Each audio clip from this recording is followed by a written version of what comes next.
Ujú. Ok. Este,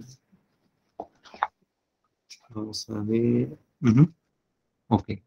Bueno, pues muchas gracias, ¿no? Por estar aquí con nosotros en una sesión más del seminario permanente Cine, Ciudad y Arquitectura, ajá, que se realiza del año 2016 en la sección de estudios de posgrado e investigación de la ESIA Tecamachalco. Originalmente se realizaba, ¿no?, en la unidad Regina de la ESIA Tecamachalco, ahí en el barrio de La Merced, ¿verdad? De manera presencial, y cuando se reactivó este seminario en septiembre del año pasado, se empezó a realizar a través de la plataforma, ¿no?, de Google Meet, de manera virtual a distancia. Entonces esto es algo que nos ha abrido, digamos, nuevas posibilidades y que nos permite eh, ¿no?, poder, pues, seguir avanzando, ¿no?, en el desarrollo de este seminario. En esta ocasión tenemos como invitada de honor, ¿no?, a la maestra Ana Graciela Hernández Trevilla, ¿sí?, que nos trae la conferencia El cine estructurador de ambientes en los espacios empresariales. Ajá. La maestra Ana Graciela Estrevilla es maestra en habilidades directivas por la Universidad Tecnológica de México. Cuenta con estudios de especialización en el área de recursos humanos y desarrollo organizacional por la Universidad del Tepeyac, además de ser licenciada en arquitectura. Estudia el doctorado en Ciencias en Arquitectura y Urbanismo en la Escuela Superior de Ingeniería y Arquitectura del Instituto Politécnico Nacional. Se ha desarrollado en el área de la docencia, impartiendo clases a nivel licenciatura y maestría, así como diplomados, cursos y conferencias sobre administración, habilidades directivas y arquitectura en instituciones de educación superior como la Universidad del Claustro de Sor Juana, la Universidad Anáhuac y la Escuela Superior de Ingeniería y Arquitectura del Instituto Politécnico Nacional. Ocupó la dirección de la licenciatura en Arquitectura y Diseño Gráfico en la Universidad Tecnológica de México, planta de Iztapalapa. Es coautora del libro Estadística aplicada en negocios de alimentos y bebidas. Actualmente combina su práctica docente con la consultoría a empresas de diversos giros, interviniendo principalmente en el área del capital humano y realizando intervenciones de género. Bueno, esta es la síntesis curricular, ¿no?, de la amplia trayectoria que tiene la maestra Ana Graciela, ¿no?, que es aparte, pues, docente, ¿no?, de nuestra casa de estudios, dentro de la Academia de Humanidades, de la cual también es presidenta, ¿no? Entonces, en este sentido, estamos muy contentos, ¿no?, de tenerla aquí. Nada más les recuerdo, ¿no?, que al terminar la conferencia vamos a tener una sesión de preguntas, respuestas y comentarios de parte de ustedes que lo podrán hacer a través del chat de Meet o levantando la mano. Pues con mucho gusto les vamos a dar la palabra para que puedan interactuar con la maestra, ¿no?, y poder hablar más de este tema tan interesante, ¿no?, que es los espacios empresariales en el cine y cómo han sido retratados y cómo estos espacios empresariales, ¿no?, también tienen que ver con nuestra quehacer como ingenieros arquitectos al conformar las ciudades que vivimos hoy en día. Pues ya, sin más preámbulos, le doy la palabra a la maestra Ana Graciela Hernández Trevilla. Gracias, doctor José Antonio. Bueno, pues muy buenas tardes, tengan todos ustedes.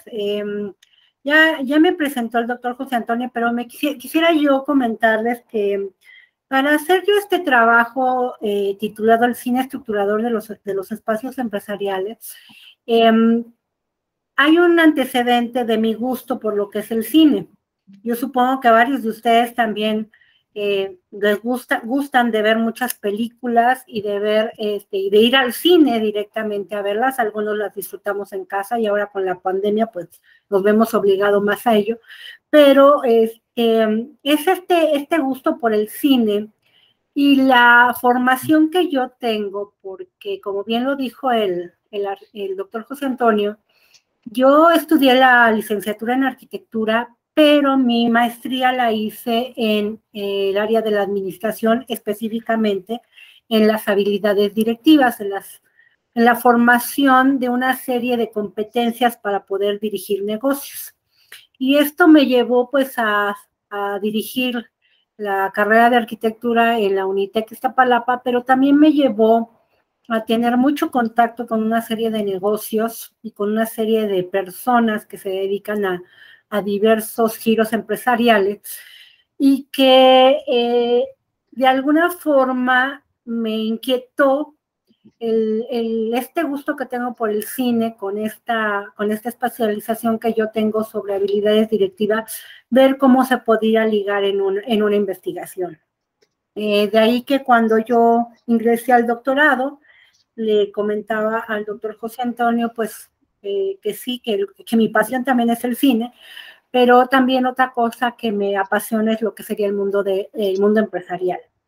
Entonces, a través de algunas guías, empecé a formular esta investigación que ahora les voy a presentar, que les comparto. Bueno, debemos hablar de que este siglo XXI, en este siglo se ha incrementado y se han diversificado los temas y enfoques que representan la posmodernidad en que viven las sociedades actuales. Esto se ha hecho abordando temas sobre la familia, las relaciones de pareja, la violencia, la contaminación, la tecnología y el futuro, entre muchos otros temas. Particularmente hoy, podemos encontrar películas que hablan sobre el contexto, las formas, las condiciones y los problemas en que se realizan y desarrollan las actividades laborales, empresariales y corporativas en diversidad de géneros cinematográficos. Seguramente algunos de ustedes pudieron disfrutar de la película de En busca de la felicidad, o Red Social, incluso Jefa por accidente, Amor sin escala, y muchas otras más que abordan con diversos enfoques lo que sería el tema del trabajo, el tema de las cuestiones laborales. Dentro de estos problemas que se plantean en el cine, podemos mencionar el empresarialismo urbano, que aborda los cambios en la forma de gestión urbana de los gobiernos locales. Así es como yo estoy uniendo el tema con mi formación como arquitecta.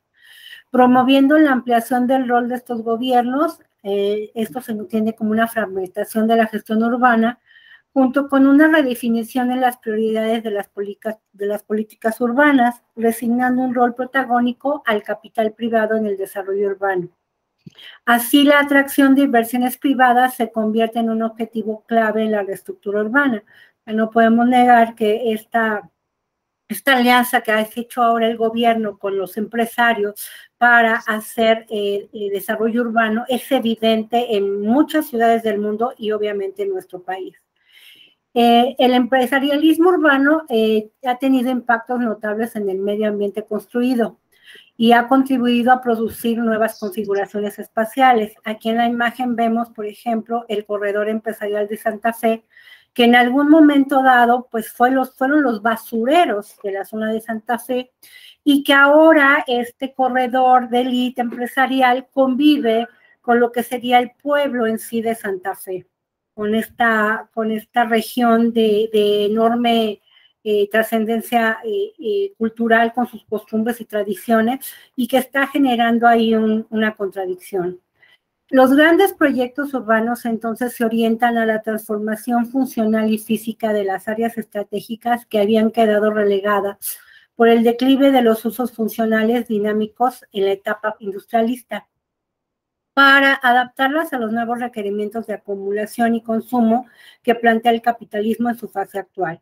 Por eso vemos que se otorgó muchas facilidades para generar este corredor empresarial de Santa Fe. Además del principio de recomponer la imagen de la ciudad para atraer capitales, el eje clave y peculiar que orienta el empresarialismo en los grandes proyectos se ubica en el proceso de producción de esta nueva geografía urbana, donde se van conformando los corredores urbanos y específicamente los corredores empresariales. En México, obviamente, no solo contamos con el corredor de Santa Fe, bien conocido por todos nosotros, el corredor Reforma, y el corredor empresarial del centro histórico, cuando ahora pues vamos a caminar o a disfrutar este centro histórico, pero también ya con una inclusión empresarial. Cabe comentar que estos desarrollos no son un producto inmobiliario homogéneo ni nuevo, pero caracterizan cada vez más los nuevos ambientes empresariales.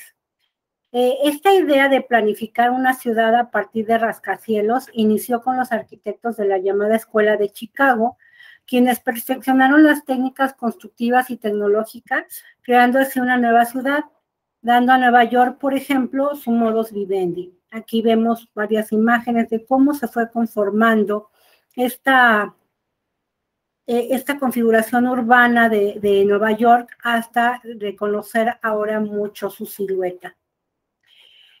Los cambios e innovaciones no se limitaron a cuestiones tecnológicas. En lo referente a la parte organizacional del espacio también se generaron transformaciones significativas. La variabilidad o posibilidad de transformación del espacio fue uno de los temas que se debatieron y que de hecho se trataron desde los años 20 con la aparición de la planta libre, cuyos resultados fueron la organización de gran cantidad de personas en una distribución ortogonal rígida. Así se inició la teoría de relacionar organización y diseño. Cuando se empezó a analizar la productividad de las personas dentro de los espacios de oficina, hubo muchas series de estudios y trataron de ver qué pasaba con las personas que habitaban, que se daban a estos espacios, y encontraron pues cosas muy interesantes, desde que la iluminación era parte importante para que el trabajo se desarrollara de una manera adecuada, que la posibilidad de supervisar a las personas era importante para lo que eran los dueños de los negocios, y esto entonces fue configurando una serie de características específicas de los espacios. Por eso aquí en la imagen de acá, de esta que estoy marcando en el cursor, pues ustedes ven una oficina tradicional o celular donde todos están alineados en una serie de escritorios, como si fuera una línea de producción, que de hecho era las primeras ideas de los empresarios, y después este tipo de oficina pasó a una oficina más libre, que se le conoce como la oficina de paisaje, donde el acomodo ya no es tan estricto, aunque se sigue viendo una modulación, pero se empiezan a separar los espacios, ahora sí que los módulos de trabajo, y se empiezan a incorporar algunos elementos de vegetación para animar el paisaje, por eso el nombre de oficina de paisaje.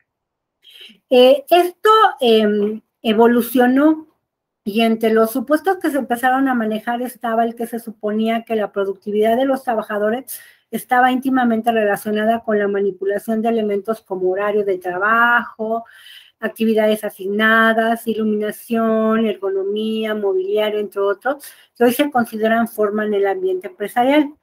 En la imagen de aquí arriba vemos cómo de la evolución de la oficina de paisaje pasaron a un espacio al que le llamaron Action Office, que es el que pues ya habla de esquemas modulares muy específicos, donde las mamparas y las divisiones pues prácticamente hacen una distribución muy funcional.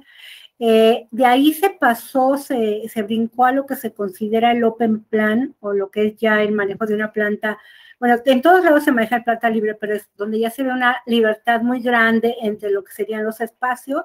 Se reduce, obviamente, el mobiliario, ya se incorpora la tecnología de los avances tecnológicos en cuanto a lo que serían los sistemas informáticos. Y actualmente, pues ya vemos que los espacios incluso se entienden más como multipropósito.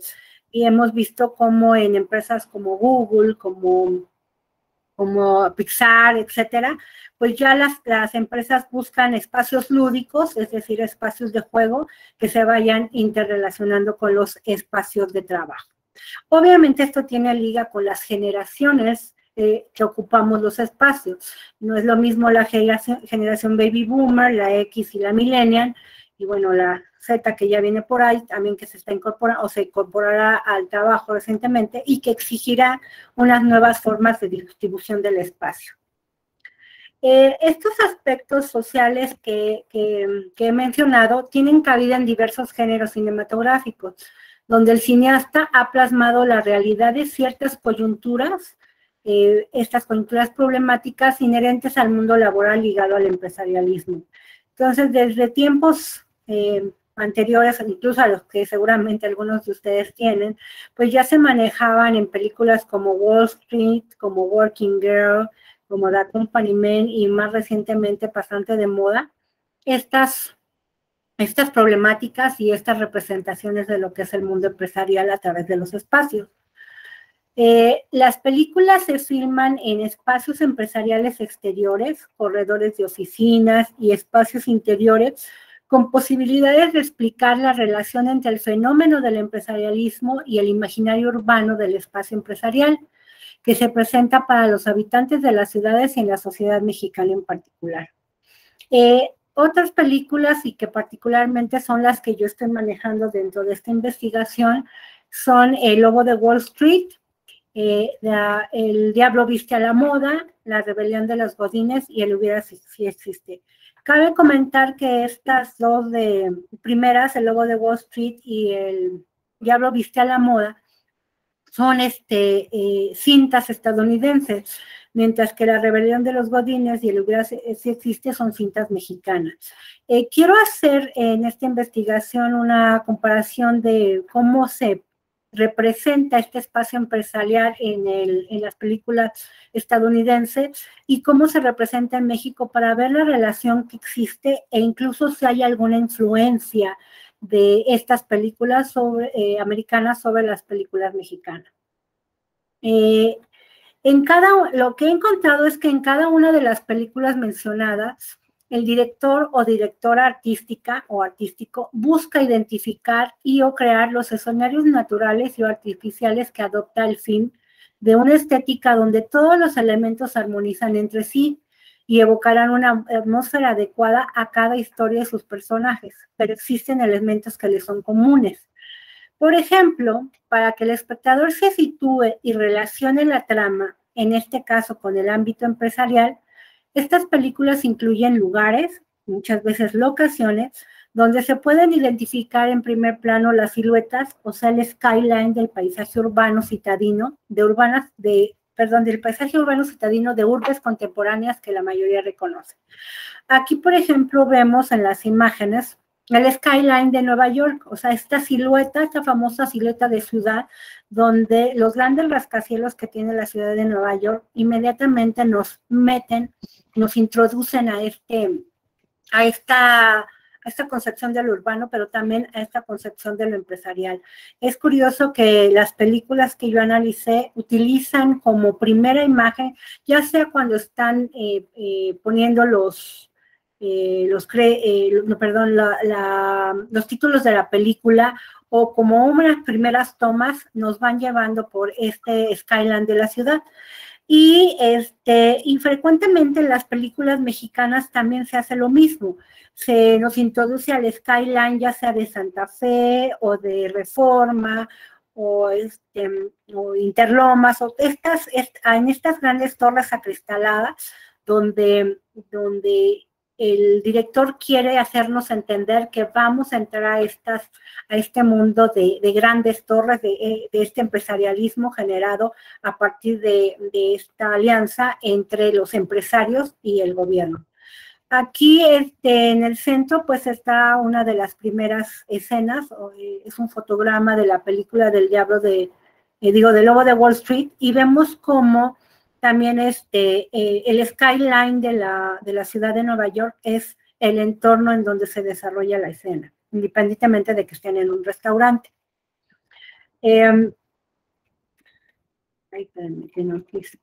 La sigue.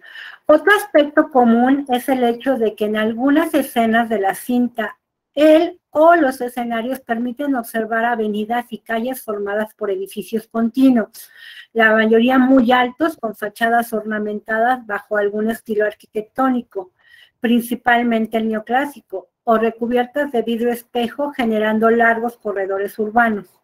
Estos corredores urbanos aglomeran edificaciones donde su uso primordial es la actividad laboral empresarial, que se realiza en enormes torres corporativas, aunque también contiene edificios con usos comerciales. Aquí, por ejemplo, en esta primera imagen que les estoy marcando con el cursor, por ejemplo, se ve la calle de Nassau. Esta calle está cerca del New York Station, en Nueva York, y es parte de lo que serían los recorridos que hace la película de Lobo de Wall Street. O sea, nos introduce a un ambiente urbano de rascacielos, donde la verticalidad y hace que nos introduzca esta idea de que el empresario siempre busca esta idea de subir, de llegar a lo alto.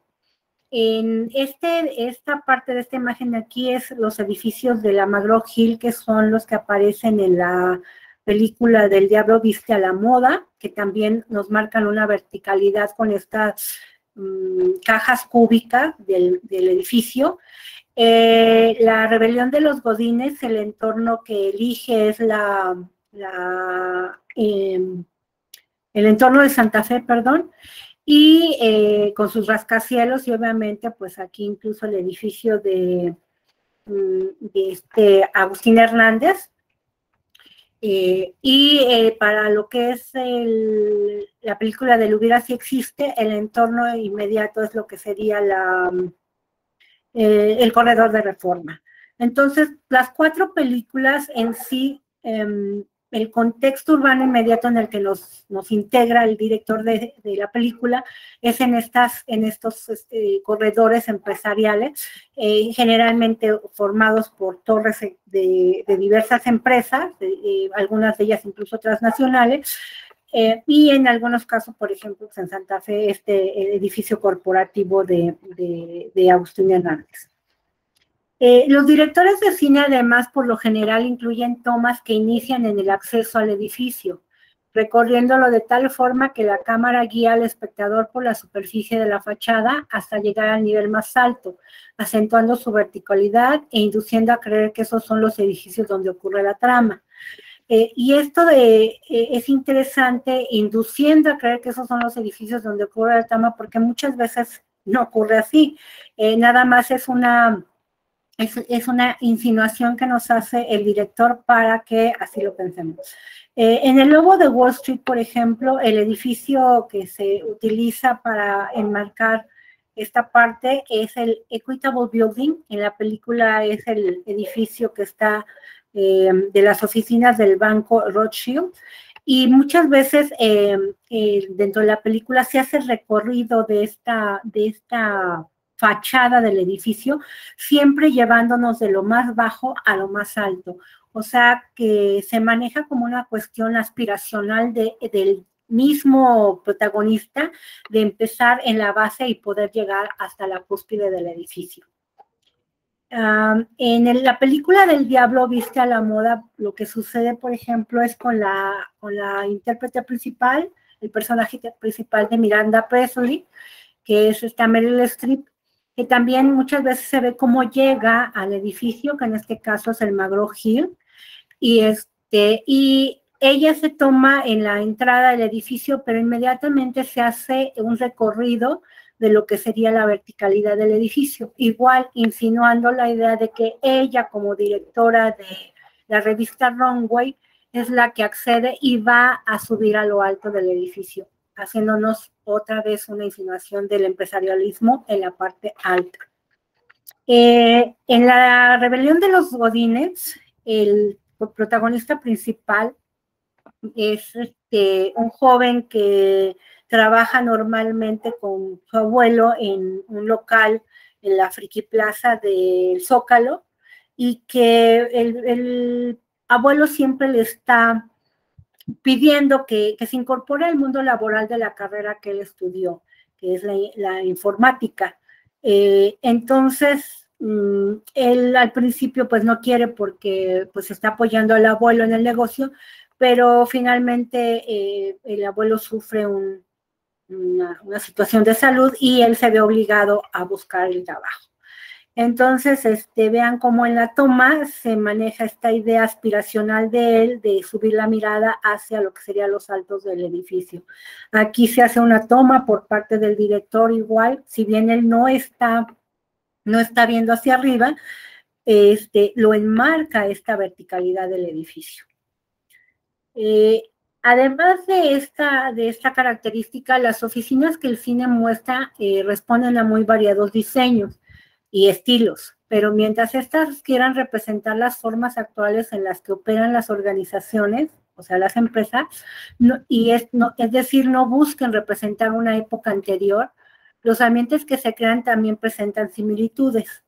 Ejemplo de esto es la ubicación de ellas, en donde se representa que el espectador puede ver al protagonista en los pisos superiores de la torre corporativa.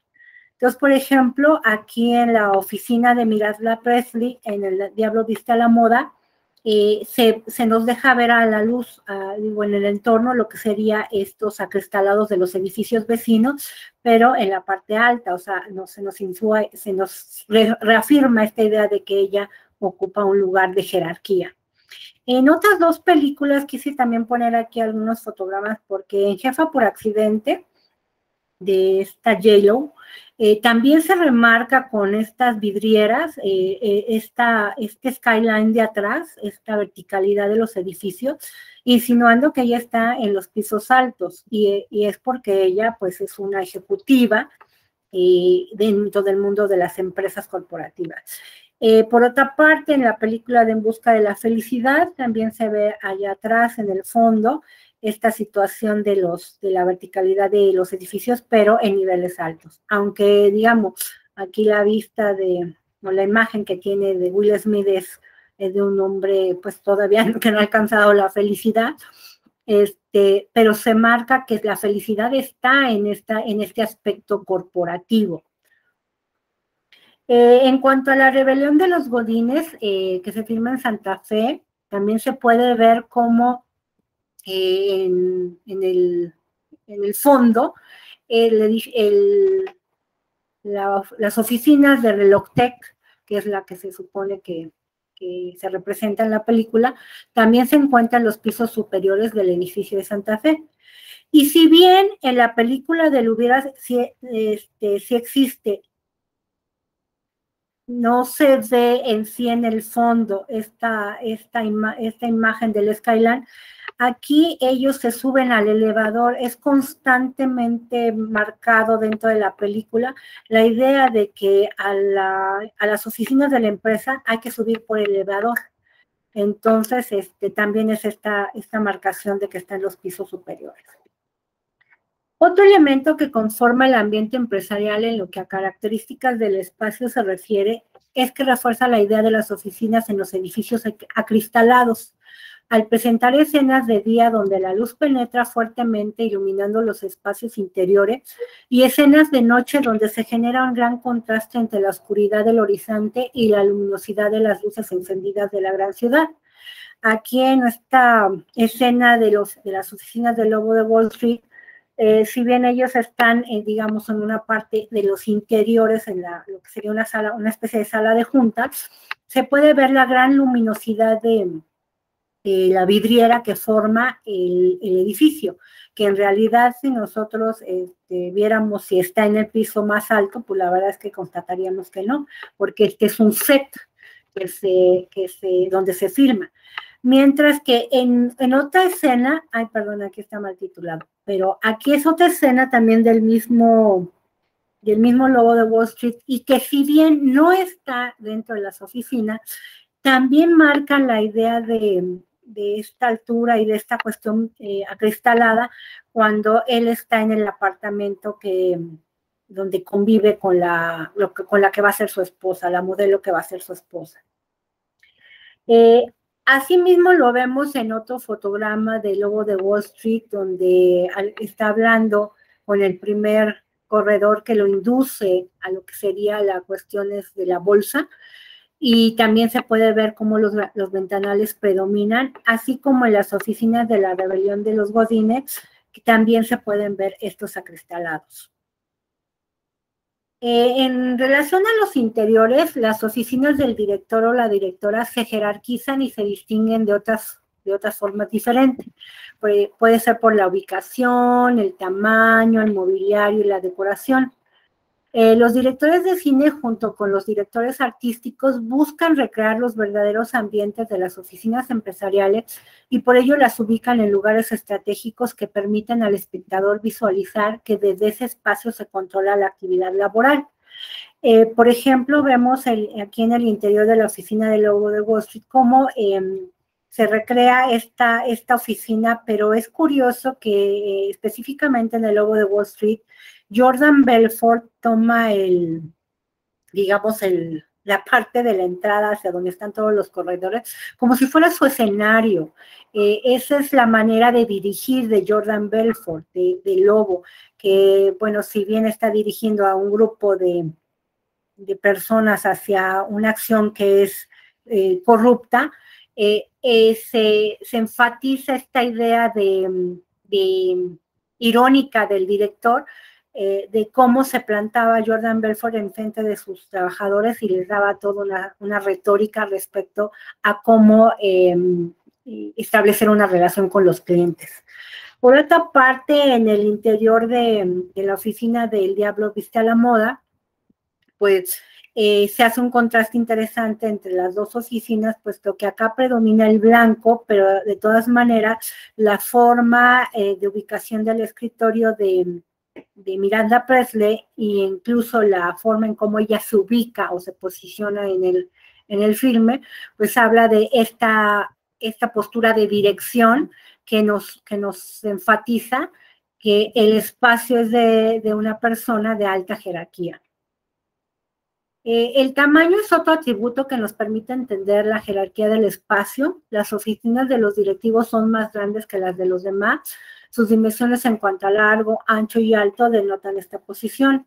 Aquí en la amplia oficina de Miranda Presley vemos que no solo tiene el área para que ella trabaje sin su escritorio, sino también tiene 2 mesas más, una acá en la parte de la esquina casi pegadas a los ventanales y otra como más íntima en la segunda parte de su oficina. O sea, realmente ella está disfrutando de un espacio jerarquizado por el tamaño, la misma ubicación dentro del conjunto global de las oficinas, e incluso por los mobiliarios.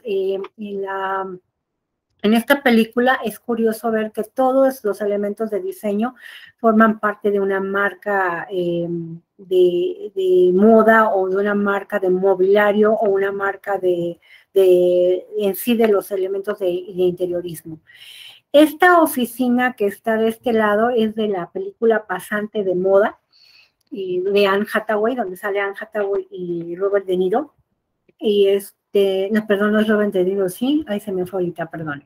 Y el espacio de la oficina de Anne Hathaway es un espacio centralizado, como una especie de gran pecera, o sea, se reafirma lo acristalado, aunque el edificio en sí ya tiene acristalados en las partes exteriores, ella refuerza esta idea de acristalado, un poco con la idea de evolucionar en las relaciones laborales con los colaboradores, puesto que se supone que esta vidriera le permite hacer más transparente la comunicación, aunque aunque en el momento en que ya quiera la puede cerrar mediante una serie de persianas. Y también nos habla de cómo, independientemente de que se haya evolucionado en el concepto del trabajo, de todas maneras, esta situación y ubicación le permite la supervisión de cómo están trabajando en su empresa. La decoración y el mobiliario también son ejemplo de ello. Las maderas finas, las alfombras, las texturas pulidas, los colores y los objetos de decoración sofisticados integran todo un mensaje y un lenguaje que quieren dar hacia los espectadores, hacia quienes vamos a ver la película. Entonces, aquí en las oficinas de Jordan Belfort, o sea, el lobo de Wall Street, vemos que predomina pues los tonos grisáceos masculinos con una combinación en las maderas finas de los ocres. También vemos que si bien es cierto, se le nombró el lobo de Wall Street, es curioso que en la filmación no hayan puesto un lobo, sino hayan puesto un león, como una escultura representativa en el escritorio, y también la de atrás no es un lobo, también es un felino. Entonces, estos elementos dialogan dentro de lo que sería el espacio fílmico para mandarnos este mensaje de lo que es el ambiente empresarial, un ambiente de lujo, un ambiente de buenos materiales, un ambiente de diseño, incluso de autor, en muchas ocasiones, como es el espacio de Miranda Presley, o el diseño donde interviene la mano de gente que sabe, gente especialista. Las oficinas de Relojtech en la Rebelión de los Godines es más acercada hacia lo que es las oficinas que demandan hoy los millennials, que son oficinas donde los cubículos y este cerramiento que generan los módulos de oficina no se buscan mucho, más bien se buscan las transparencias, la idea de que los jefes pueden convivir en forma inmediata con los colaboradores o subordinados, y que hay una libertad grande en el cómo se trabaja. Incluso en estas oficinas ya se ven incorporados los elementos lúdicos. Aquí en esta imagen ustedes pueden ver cómo está un futbolito, y en otras escenas de la película se ven como hay una alberca de pelotas, incluso hay una alberca como tal con agua. Y en la película de El Hubiera Si Existe, se maneja la idea de los call centers, pero también ya no tan cerrados los espacios, sino donde pueden convivir los trabajadores unos con otros sin grandes mamparas que les encierren. Entonces, la pregunta es, ¿qué papel juega el cine estadounidense que representa los espacios públicos y privados corporativos en la configuración del imaginario urbano arquitectónico de los espacios empresariales mexicanos? De ahí entonces yo respondo que muchos de los imaginarios empresariales que se hallan en las películas hollywoodenses que abordan este tema del trabajo son referencias que los ciudadanos de la Ciudad de México han incorporado a su sentido común. Por ejemplo, la búsqueda del sueño americano, que aunque es un concepto que nace y forma parte de la cultura estadounidense, se ha extendido a otros países y mucha gente lo sigue buscando para hacerse rico, ya que al lograrlo también consideran alcanzarán la felicidad, como se representa en la película En Busca de la Felicidad, que se conoció en Estados Unidos como The Pursuit of Happiness, de Gabriel Mussino. Entonces, este es uno de los imaginarios que ha estructurado el ambiente empresarial de Estados Unidos y que llega a nosotros, no solo a nosotros, como lo dije anteriormente, llega también a otros países como una idea de buscar la felicidad a través de lo que sería la idea de hacerse rico y que se representa en estos grandes edificios corporativos. Otra cosa que encontré y que determino dentro de esta investigación es que el progresivo aumento de la edificación de desarrollos empresariales como una firme representación del modelo capitalista, donde las organizaciones piramidales las torres corporativas y las oficinas de lujo transforman los paisajes con rapidez deliberada y de manera profundamente ostentable, exigiendo acciones coordinadas de capital y de poder estatal, y donde además se utilizan tecnologías complejas, a menudo importadas de la zona norte del mundo, que exigen movimientos coordinados de capital financiero internacional. Esto lo planteó, de hecho, Wells y Stratman en 1988. Así como la idea de progreso que a todo esto acompaña se convierte en imaginarios y emblemas urbanos. Entonces nosotros vemos cómo esta exigencia de estos lugares empresariales donde exigen al gobierno que se les dote de la infraestructura y de los elementos urbanos necesarios para consolidar sus operaciones diarias, sus transacciones, etcétera, también son influencia en nuestra ciudad, en las ciudades mexicanas, y pues vamos haciendo zonas de exclusividad que muchas veces segregan a otras partes, a otros grupos de la población para acceder a este tipo de espacios. En cuanto al imaginario de la espacialidad, una gran mayoría de ciudadanos ha creado o reforzado el imaginario del progreso asociado a las metrópolis, donde su skyline o silueta la conforman grandes edificios verticales que forman corredores empresariales y megaproyectos integrados por edificios de usos mixtos, viviendas, oficinas y comercios, situación que refuerza la concepción del edificio de oficinas empresariales como aquellas enormes torres acristaladas donde entre más arriba se ubican las oficinas, más riqueza y poder tienen las empresas dueñas de estas y quienes ahí trabajan. Y de hecho esto lo vemos, por ejemplo, en estos gráficos que yo pongo de cómo México con su skyline, pero también otras ciudades latinoamericanas buscan generar esta relación de progreso con la idea de verticalidad. Y pues no necesariamente debe de ser así. Creo que ahí hay una discusión interesante y un debate que podríamos tener después de que yo acabe de presentar. Gracias.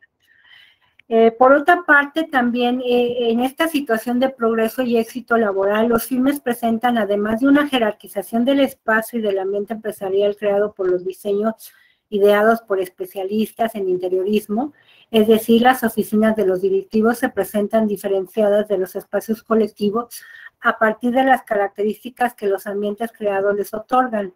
Amplitud, confort, mobiliario y decorados vanguardistas y excéntricos son algunas de estas. Todos estos imaginarios construidos con elementos dramáticos y de ficción guardan estrechos vínculos con los ambientes urbanos y el contexto social de la ciudad real. Y bueno, y son también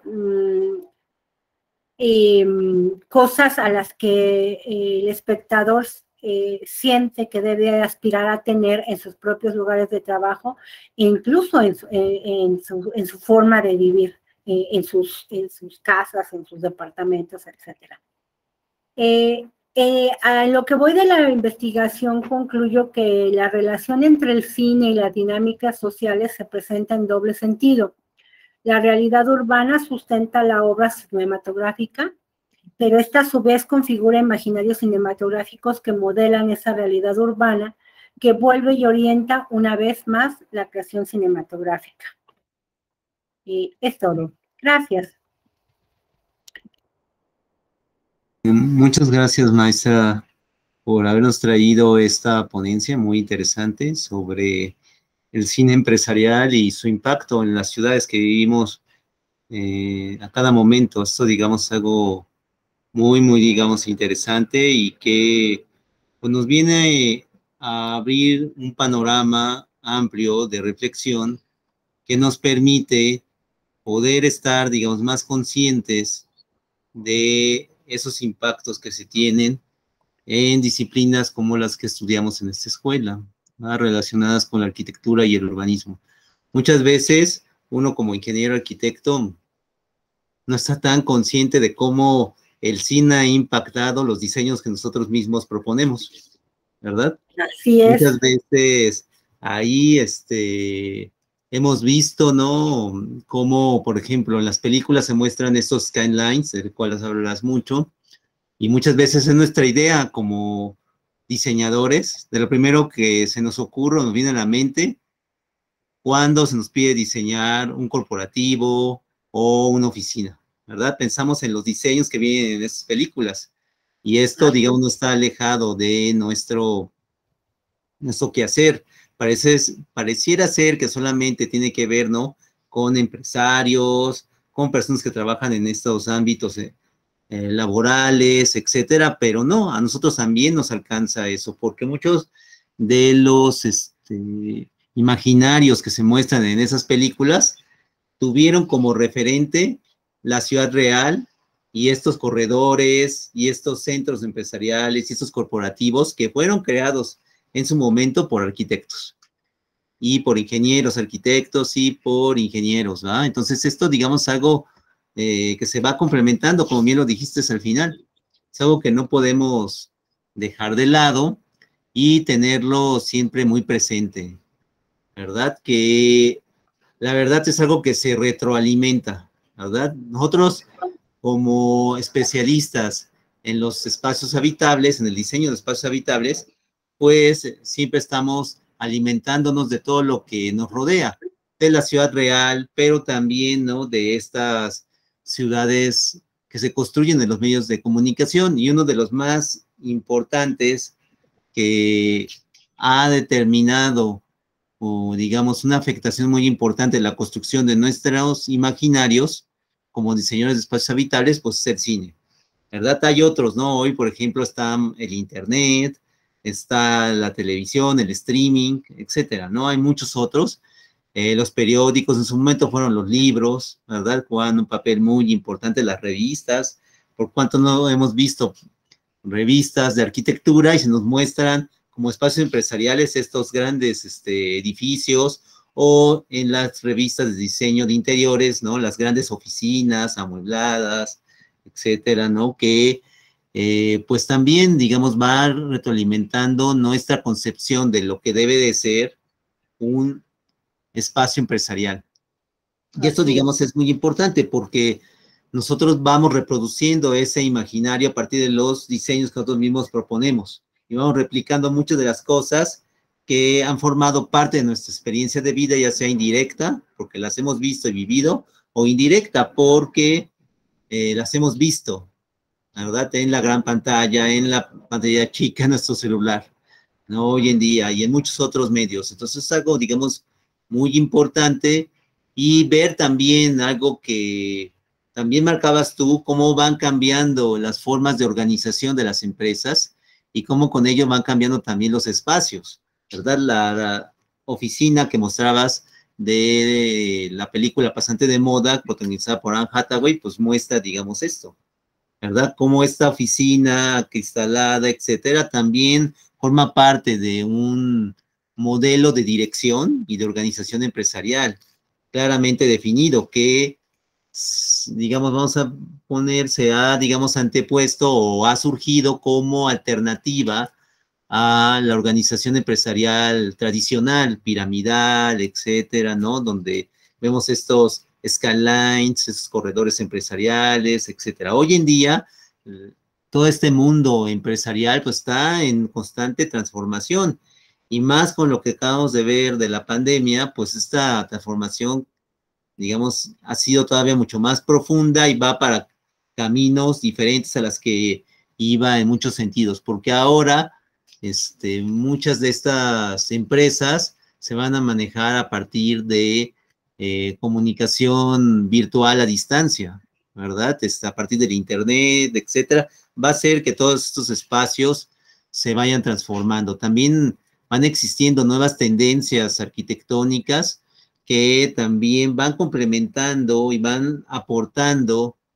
digamos, nuevos diseños de espacios que hacen que estas formas de organización empresarial, de manejo directivo, pues también se profundicen y puedan, digamos, tener un auge, ¿verdad? Así tenemos, ¿no? Formas empresariales, ¿verdad? Que se complementan con tendencias arquitectónicas en, digamos, espacios de oficinas o corporativos, como puede ser que existen en la empresa Google, ¿verdad? Que es mostrada, ¿no? En esta película, ¿no? De donde se muestran esos aspirantes, ¿no? Ya veteranos que quieren entrar, ¿no? A Google, ¿no? Y que, pues, es muy enriquecedora ver, porque vemos que los espacios empresariales que están manejando en otras latitudes, en otro tipo de empresas, pues son muy distintos a los que anteriormente veíamos, ¿no?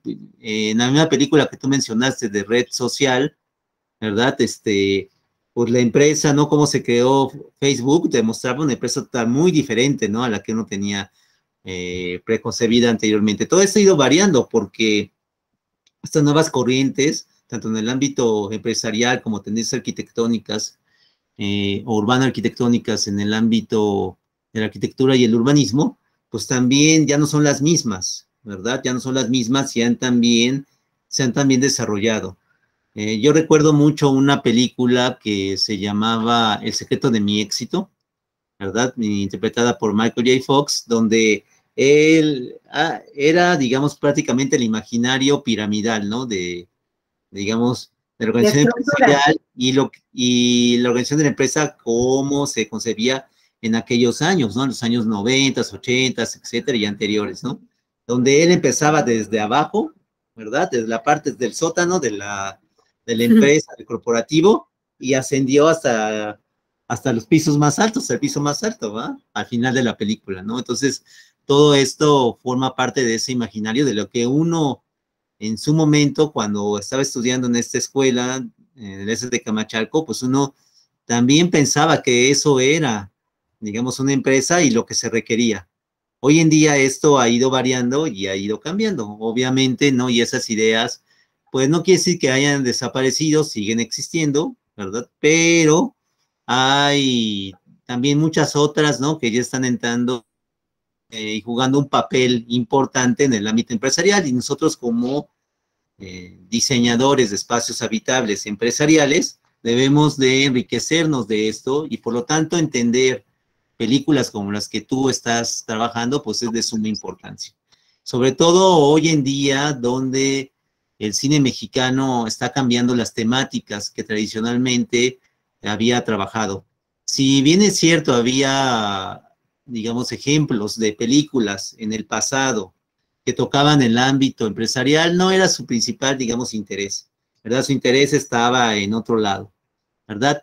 Salvo honrosas excepciones que por ahí podemos mencionar, como la película de Roberto Gabaldón, hecha en los años 40, donde sí habla de, los protagonistas son digamos, están directamente involucrados con la creación de una empresa, etcétera, ¿verdad? Todo esto, pues sí, salvo esas honrosas excepciones, casi, digamos, la temática empresarial estuvo alejada del protagonismo en el cine mexicano y se tocaba de manera muy tangencial. De repente sí había protagonistas que tenían una empresa, pero no sabíamos ni dónde, ni cómo se llevaba a cabo, etcétera, o se mostraban oficinas, ¿verdad? Pero así de manera, digamos, muy, muy tangencial, sin mostrar, digamos, el ámbito empresarial en su totalidad, vamos a decir así, o eran pequeñas empresas, ¿no? Las que se mostraban como podían ser, no sé,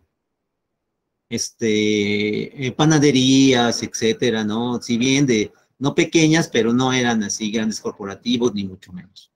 Pero ya hoy en el siglo XXI, ¿verdad? Donde tenemos un cine mexicano dominado por las comedias románticas, digamos, en un mundo mucho más globalizado, vemos que estas temáticas van abriendo paso poco a poquito, ¿verdad? Poco a poquito van encontrando un espacio para ser mostrado en la pantalla grande a través del séptimo arte creado por el cine nacional. Y esto, digamos, es muy importante. Películas como La rebelión de los Godines, como El hubiera si existe, incluso otras, ¿no? Similares, ¿no? Como la anterior, por ejemplo, Mis Reyes contra Godines, que no es la secuela, ¿eh? Es una sí, cosa muy no, diferente. no es la secuela. Mi Reyes contra Godines, sí, también, obviamente, también está basada en esto. También podría ser Nosotros los Nobles, ¿no? Sí te muestra, ¿no? A También. uno de los protagonistas es un empresario, etcétera, ¿no?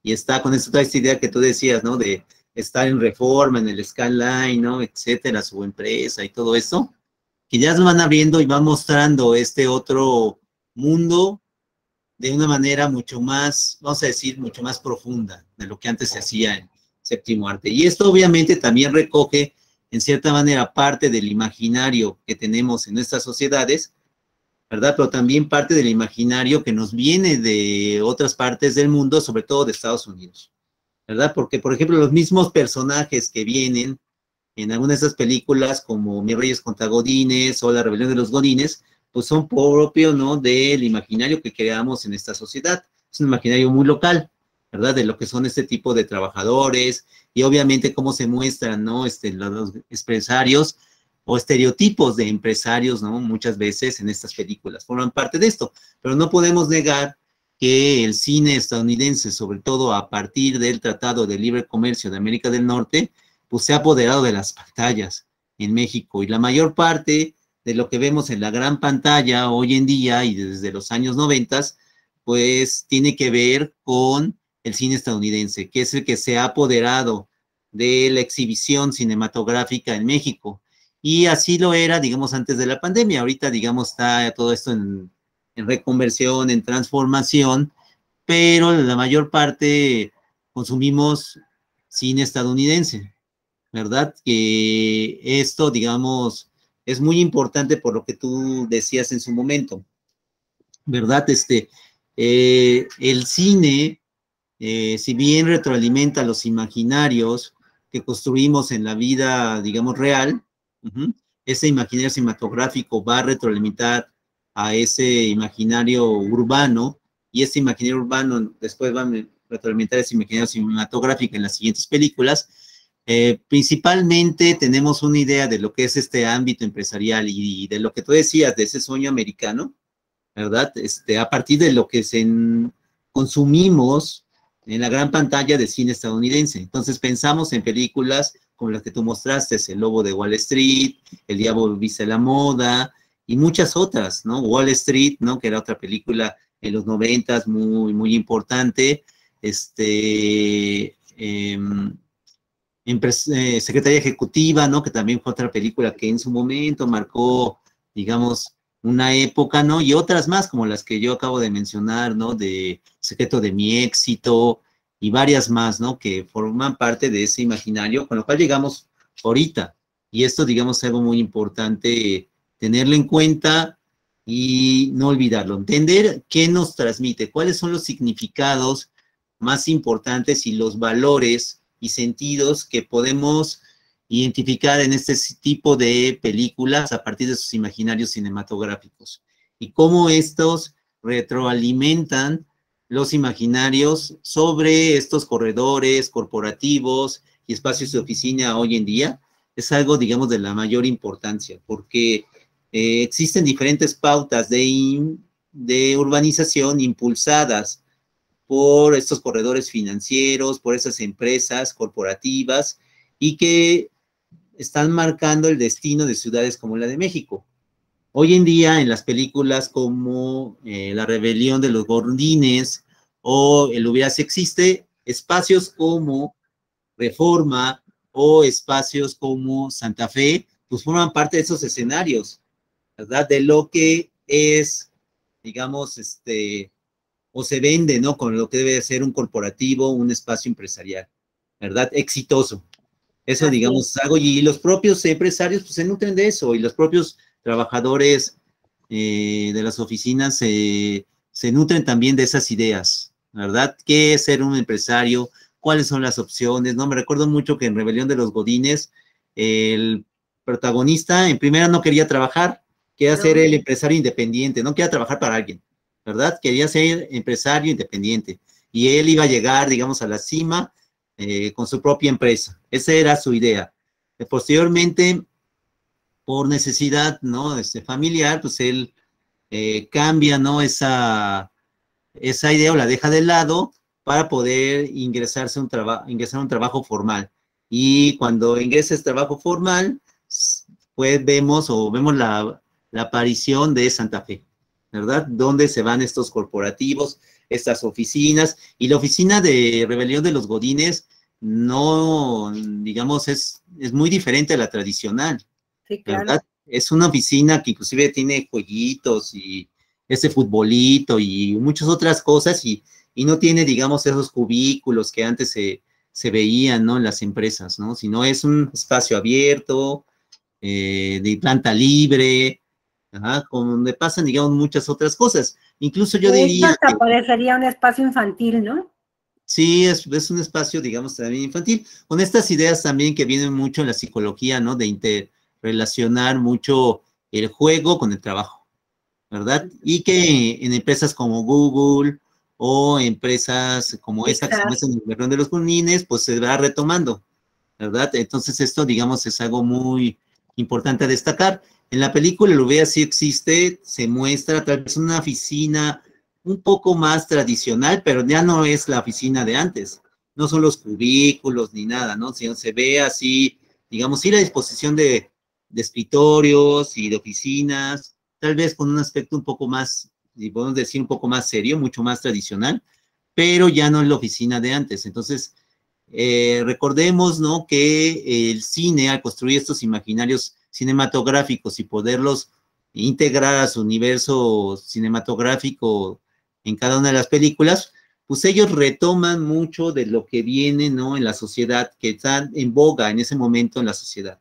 Y por lo tanto, ya es como una abstracción, ¿verdad? De la idea que se quiere vender y de lo que se está promocionando y está en auge, en este caso, en el ámbito empresarial en este momento, ¿verdad? Para que su película se note, digamos, eh, a la vanguardia, digamos, empatada con lo que se está viviendo o está viviendo el espectador o el tentativo, digamos, espectador que los puede estar viendo, ¿va? Si me mostraran una película con una empresa, ¿no? Como estaba en los años 30, pues de seguro ni siquiera te la creerías, ¿verdad? O verías esa película como algo, digamos, desfasado, ¿no? O sea, que anacrónico, vamos a decir así, ¿no? Y desde luego es lo que no buscan estos realizadores, ¿no? A la hora de hacer, digamos, o crear sus escenarios, sus universos cinematográficos. Quieren que sean verosímiles esos universos cinematográficos y por eso, digamos, es algo, digamos,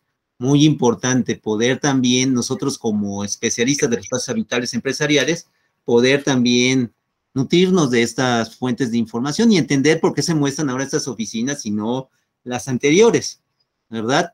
Entonces, en este sentido, hay diferentes tipos de oficinas, ¿no? Está, digamos, esta película de maquinaria panamericana, ¿no? Donde muestran otro tipo totalmente distinto, ¿no? De empresa, una empresa relacionada con la industria de la construcción, pero es una reproducción de una empresa basada en las que existían en los años 90 aquí en México, antes de la crisis económica de 1995, ¿verdad? Es una empresa de esas características que si bien se puede decir es un poco más tradicional de las que se muestran en esas películas como La Rebelión de los Godines o El Hubiera si existe, pues podemos ver que, digamos, ya no nomás es ese tipo de empresa tradicional, sino son otros tipos de modelos de empresas las que se van mostrando en el cine. Y con respecto al cine estadounidense, pues estas dos películas que tú escoges a mí se me hacen ejemplos magistrales, ¿verdad? De cómo se muestran, ¿no? Los espacios empresariales en Estados Unidos, ¿no? Y cómo se vende, ¿no? A nivel mundial ese imaginario de lo que debe ser, digamos, un empresario, en todos los sentidos, tanto por cuestiones también de género, ¿verdad?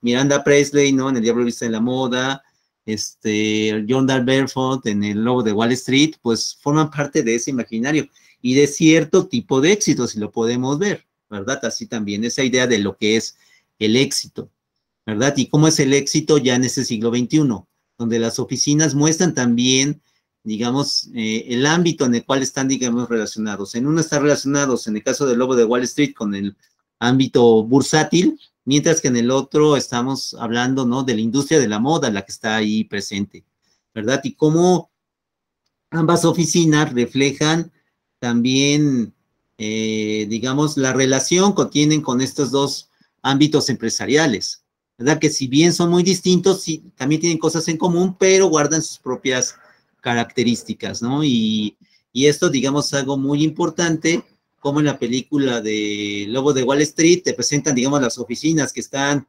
en el nivel más bajo, ¿no? Ahí en casi un garage, ¿no? ¿verdad? Muy básicas, etcétera, ¿no? Donde él está, digamos, donde cayó, digamos, después de haber sido expulsado por Wall Street, ¿no? Después de una de las crisis económicas que vieron ahí en Estados Unidos. Y después, cómo él va ascendiendo, ¿no? Y tiene ahí a Stratton Oldmont en el propio, digamos, Wall Street, ¿no? En uno de los pisos, ¿no? De Wall Street y cómo cambia, porque también es algo muy importante que no debemos de olvidar. Las empresas también venden su imagen. Ajá, es algo, no nomás venden servicios, venden también su imagen. John Dalberto no iba, aunque tuviera, digamos, pudiera hacer lo mismo que estaba haciendo, y lo muestran en la película, ¿verdad? Cuando fundó Stratton Oldmont en una oficina precaria, ¿verdad? Con características precarias, necesitaba la otra oficina, y no solamente con las características que están en Wall Street, sino que estuviera en Wall Street para dar cuenta, ¿no? De que esa oficina es una oficina de éxito y poderles vender esa idea, ¿no? De que van a ser exitosos, que van a ganar, van a tener grandes ganancias económicas, no solamente a sus clientes, sino también a sus empleados, ¿verdad? Entonces es algo muy importante porque John Dalberto vendía su imagen y parte de esas imágenes era su oficina, ¿verdad? Sus oficinas, donde estaba, digamos, su empresa. Y lo mismo ocurre en cierto sentido con Miranda Presley en el Diario de la Moda, ¿verdad? No vamos a ver, ¿no? Digamos, esta revista, ¿no? Las oficinas de esta revista, pues en cualquier lugar. Tenemos que verlo en un lugar acorde al nivel y el estatus de esta revista, ¿verdad? Que, pues, está basada en la revista Vogue, ¿va? En la revista Vogue es así como hicieron así una inspiración, ¿no? De lo que era esa revista, ¿no? Que es la vida real, ¿verdad? Y cómo, digamos, también hablan de esa imagen que venden, ¿no? Y eso, digamos, es muy importante para sus empleados, para los que consumen este tipo, ¿no? De productos y servicios. Y esto es algo en el cual los diseñadores de interiores, los arquitectos, los ingenieros arquitectos, incluso los urbanistas, tienen mucho que ver en la hora de crear estas imágenes en el mundo real y alimentarse de los imaginarios cinematográficos para poder dar cuenta de ello. Esto, digamos, es algo muy importante, pero bueno, vamos a dar la palabra a Analí había levantado la mano. para poder interactuar, digamos, con ellos. ¿Quién tiene la palabra? Perdón. Analí. Analí, perdón, tiene la palabra, Analí. Muchas gracias por estar presente. Buenas tardes, Ana, muchas felicidades por tu exposición. Es muy interesante hablar de esta parte de los imaginarios urbanos y más cuando se enfoca a esta parte del cine que llena de vida y que en algunos casos nos abre o da esa apertura a lo que son los imaginarios. Y bueno, pues en la ciudad el hecho de que se tienen acontecimientos culturales y escenarios en donde son efectos imaginarios, sucede que se va construyendo efectos, y pongo de ejemplo un gran centro comercial a gran escala, donde la mayoría de las películas pues se ve que está lleno de almacenes y bodegas con todo tipo de servicios, con bancos, restaurantes, con cines, con teatros, con lugares de exposiciones, con supermercados, en donde se vende a toda hora. Esta situación de observar en nuestro país el que hay un centro comercial que a toda hora está abierto, no es real en nuestra ciudad o en nuestras ciudades, aún no, pero no estamos lejos de que esto venga a una realidad futura. Esto que nos está indicando que la ciudad se está transformando, que nos estamos transformando sus habitantes, que somos seres reales de carne y hueso, y que nosotros nos vamos dominando por esas instalaciones que se recorren de todas las formas y maneras, que nos dejamos impactar o que quedamos impactados al entrar a estos centros comerciales, y que bueno, en algunos momentos la visita en la noche pues se aprovecha por esa extensión que a veces se tiene por el horario nocturno. Pero vuelvo a mencionar, en nuestras ciudades aún no vemos esta situación. Yo muchas veces me he preguntado, ¿cuándo será el día en que en un hospital se atienda en la noche? se den consultas en la noche, que sería bastante bueno, y eso puede ser parte de un imaginario cultural, ¿no? Porque imaginamos, pero ya es una realidad, y esa realidad la estamos viendo a través del cine.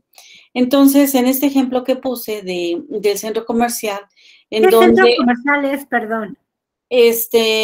Los vi en Italia, en Ajá. Florencia, en el centro comercial.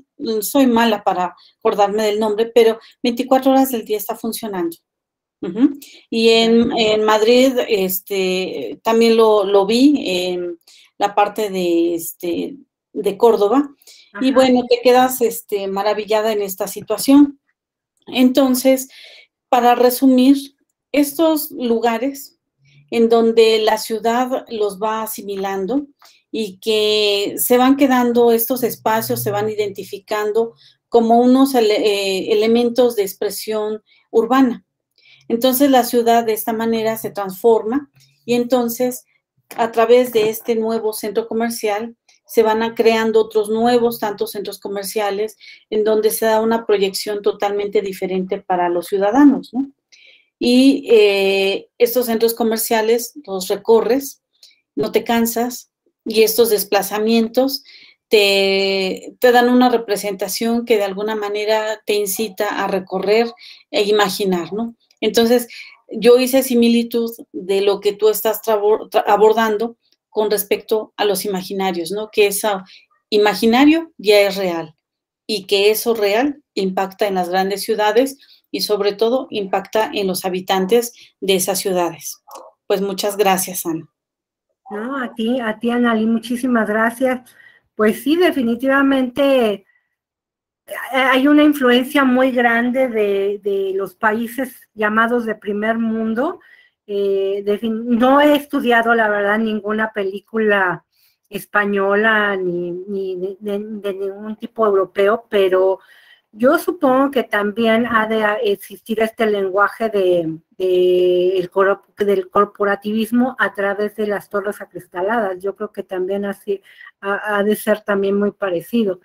Y bueno, nosotros como mexicanos recibimos una influencia mayor de los estadounidenses y por eso hemos copiado de alguna forma estos modelos. Sin embargo, yo creo que no debería de ser así, ¿eh? La verdad es que yo creo que nosotros tenemos un bagaje cultural muy grande como para seguir dejándonos influenciar por estos imaginarios. Ahora, pues bien lo decía el doctor José Antonio, pues para bien o para mal, el cine estadounidense domina nuestras salas de exhibición. Y al dominar nuestras salas de exhibición, pues vemos películas gringas. Y pues vemos en estas películas estos edificios, estos skylines, estas alturas, estas oficinas amplias, y pues nos maravillan, pero al mismo tiempo pues tendríamos que preguntarnos como arquitectos, diseñadores y como también arquitectos que influenciamos en el urbanismo, si realmente México debería de estar en estos tonos, o podríamos hacer otros planteamientos urbanísticos que no tuvieran que ver con esta verticalidad. ¿Sí? Ahí ya alguien más levantó la mano. A ver, ¿qué opinas? ¿Qué pasa, Nadine? Yo quiero comentarte algo. Una cosa que es real y que ya me tocó verlo, es el Centro de Comercio Internacional que está en Izazaga, en el 83. Es un centro en donde encuentras el comercio chino al por mayor, ¿sí? Un edificio de 10 niveles que está lleno de chinos, ¿no? Entonces, las autoridades gubernamentales están permitiendo esa entrada de ese comercio, que ¿qué es lo que está propiciando? Que, bueno, de alguna manera ya no imaginas lo que te venden en otro país, porque ahí ya lo estás viendo, ¿sí? Claro. Pero es un comercio desleal porque entonces, ¿cómo compiten nuestros comerciantes nacionales con respecto a lo que se vende? ¿Sí?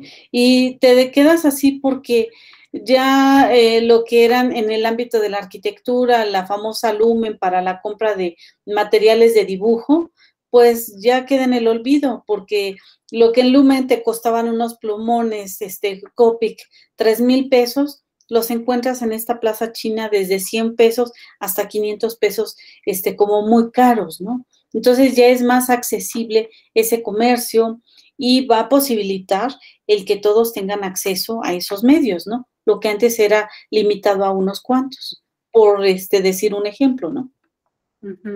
Sí, yo también he visto cómo, cómo se ha llenado de chinos nuestros comercios del centro histórico. Así es. Y obviamente con sus consecuencias comerciales, ¿no? Ok, sí, sí es cierto. ¿Algún comentario de los demás asistentes? Chicos, anímense. Es importante que desarrollen un diálogo respecto a lo que opinan de estos temas. Ustedes más que vienen a ser los nuevos o futuros empresarios de esta ciudad y a convivir con estos espacios empresariales que tanto nos exigen, porque creo yo que hasta este ambiente que ha creado este imaginario, de alguna manera no solo es aspiracional, sino también es exigente hacia lo que nosotros proyectamos. Bien lo decía el doctor José Antonio, yo creo que Analí y yo lo sabemos, cuando les estamos dando allá en la ESIA composición y les decimos, vamos a abordar el proyecto del edificio corporativo, pues inmediatamente es común que nos vayamos al edificio vertical. ¿Y por qué? ¿Y por qué hacemos eso? ¿Y por qué no pensamos en edificios horizontales? Bueno, los sismos nos hacen ver la realidad y decimos, no podemos hacer edificios tan altos, no podemos tener el Skyline de Nueva York. Ok, no, pero si quisiéramos, ¿y por qué queremos? ¿Por qué aplaudimos a las revistas que nos traen estas torres acristaladas, ya no solo las gringas, sino las de los Emiratos Árabes, las de los japoneses y los chinos? Estamos así como que viendo cuál es la torre más alta y la más impactante tecnológicamente hablando. Pues no sé qué opinan ustedes, qué van a hacer cuando se estén enfrentando al diseño arquitectónico con esta proyección de este tipo de espacios. ¿Nadie se anima? A ver, Jocelyn, ¿qué quieres decir, Jocelyn? Buenas tardes. Hola, buenas tardes. Bueno, principalmente, ahorita que comentaba que por qué hacemos los edificios a lo vertical, siento que también es parte por el terreno y, el espacio en el que tenemos que hacerlo, porque tampoco podemos hacer edificios tan largos, digamos, porque el terreno no lo permite o hay colindancias de ese predio.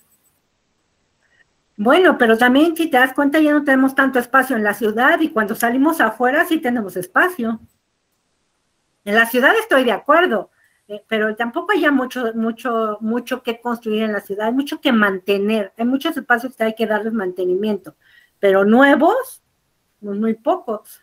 Pero y cuando vemos hacia afuera, ustedes van a ser arquitectos que curiosamente no van a tener mucho que construir en la Ciudad de México y sí mucho que construir en las ciudades de la República Mexicana. ¿Van a irse van a tender a la verticalidad o qué van a hacer?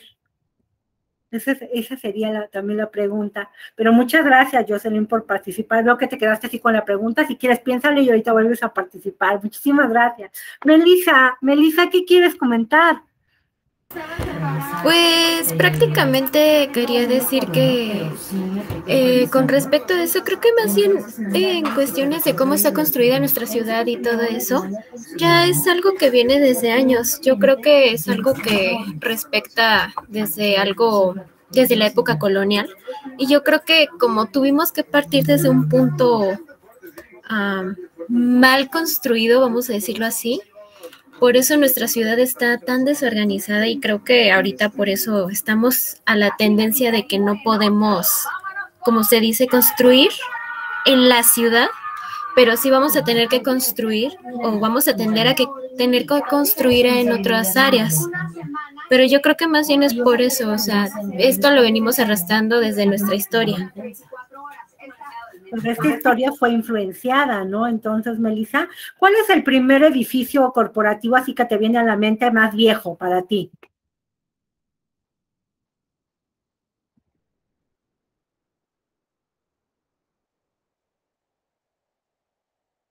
Uno de los más viejos, no sé por qué recuerdo, sé que no son tan viejos, pero me hace recordar mucho Art Deco aquí en México, como no sé, como a muchos que hay en Reforma, era uno de periodístico, algo así, que incluso es de color blanco. Ese me hace recordar, pero sé que hay más antiguos, pero ahorita no recuerdo los nombres.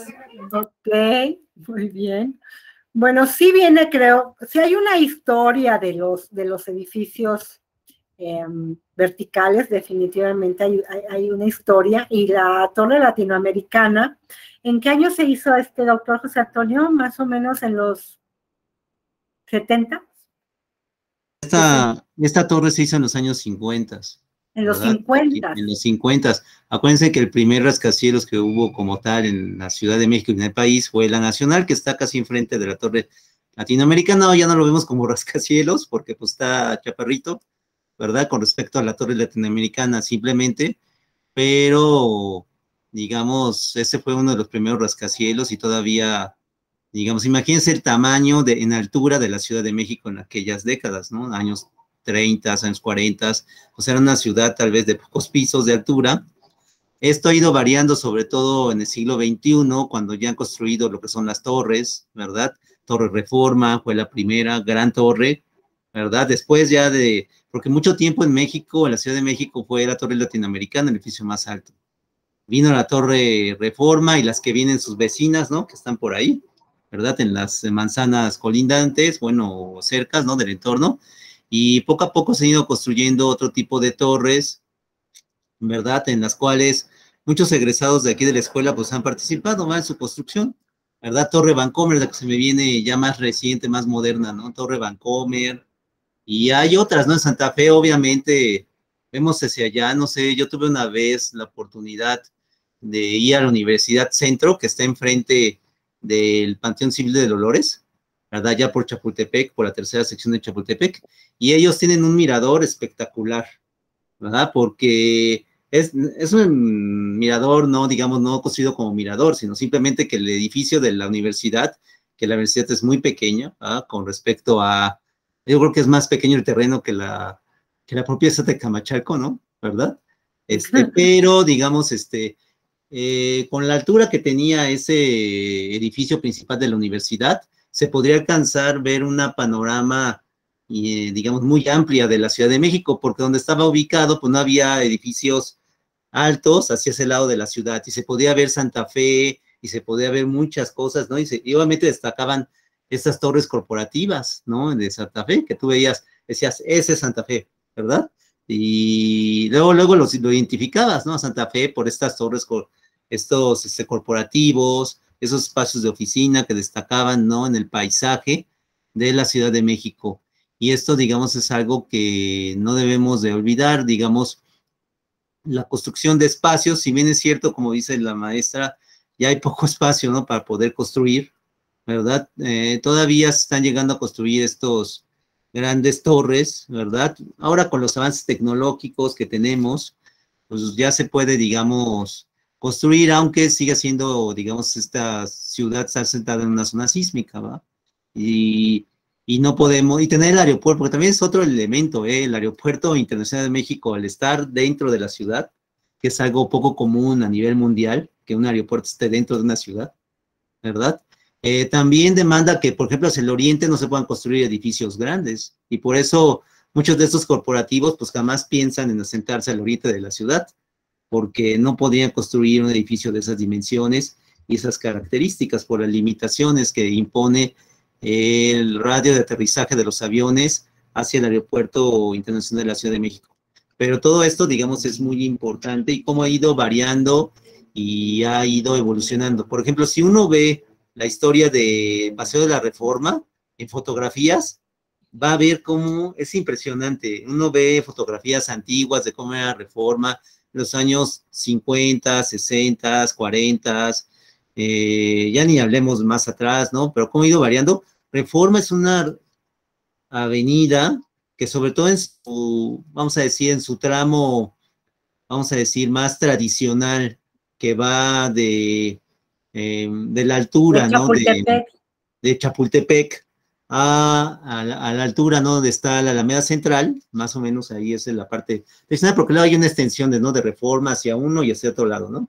Ajá. Entonces, en ese lado, que es la que más conocemos o la que más tenemos en nuestro imaginario sobre lo que es Reforma, pues vemos, si revisamos las fotografías históricas, vamos a ver cómo diferentes edificios corporativos se fueron erigiendo en cada época, producto de diferentes tendencias arquitectónicas, lo que hemos hablado, ¿no? Formas de organización empresarial, etcétera, y es un lugar que está en constante transformación, es un corredor empresarial clásico en la Ciudad de México, ¿verdad? Que después ya vino a competir lo que fue Santa Fe en los años 90 a partir de su creación, ¿verdad? El CEDEC Santa Fe, pues bueno, fue un espacio que se mostró como una alternativa hacia un mundo global, ¿verdad? Cuando se empezó a globalizar, producto del Tratado de Libre Comercio, el país y la ciudad, pues respondió con la creación del CCD, que ahí se crearon otros edificios de oficina, pues que son clásicos ya del imaginario, algunas veces está popular, ¿no? Como el pantalón, ¿no? Es que le dicen, ¿no? Por ahí el pantalón,